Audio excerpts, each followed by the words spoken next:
Once you have that grain in the bin, you'll want to make sure that you set yourself up for the best chance at storage success. Maintaining organic grain in the bin is in most ways similar to any other grain storage, with just a couple of exceptions. Just like with organic weed control, you don't have those big hammers like fumigation or conventional pest control tools. You have to stick with that preventative mindset. In this lesson, we'll cover grain cleaning equipment, clean grain, ideal moisture levels, allowed materials, and what to do if it just all goes wrong.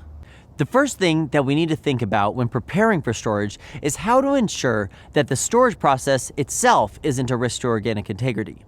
Specifically, that you followed all the processes and protocols to effectively clean out the bins and the augers to be as clean as possible when putting the grain into the bin. So clean equipment is important, but so is clean grain. So one of the biggest differences between organic grain and conventional grain going into that bin is weed seed presence. Organic grain, on the whole, will have more weed seeds than conventional, as well as other foreign debris.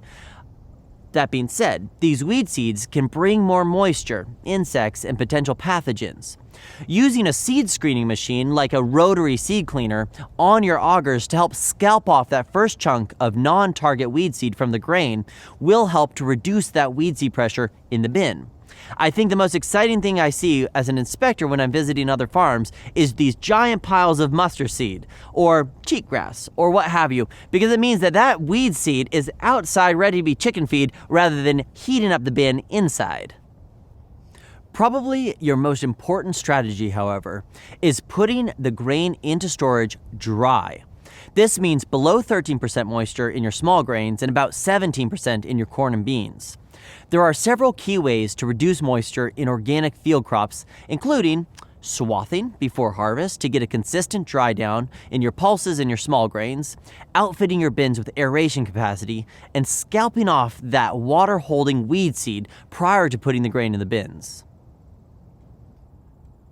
There is one material control that is allowed in organics: diatomaceous earth, which is basically ground shells that, when applied or coming in contact with bugs, slices their exoskeleton and dehydrates them until they die.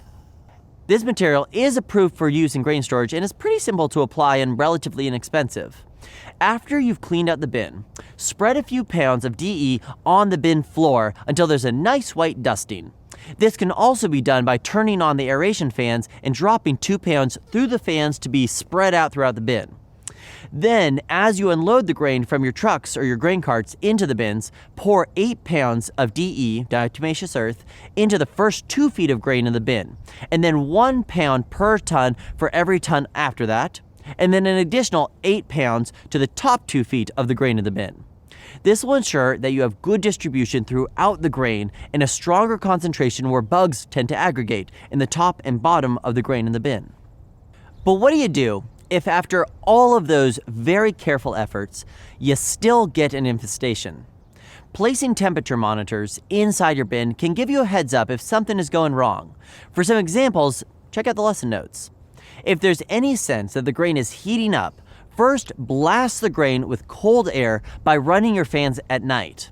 If this doesn't work, pull the grain from the bin and put it back into the truck, and this will allow a mixing up and an aeration throughout the grain to happen to break up those growing pockets of heat, which can lead to mold.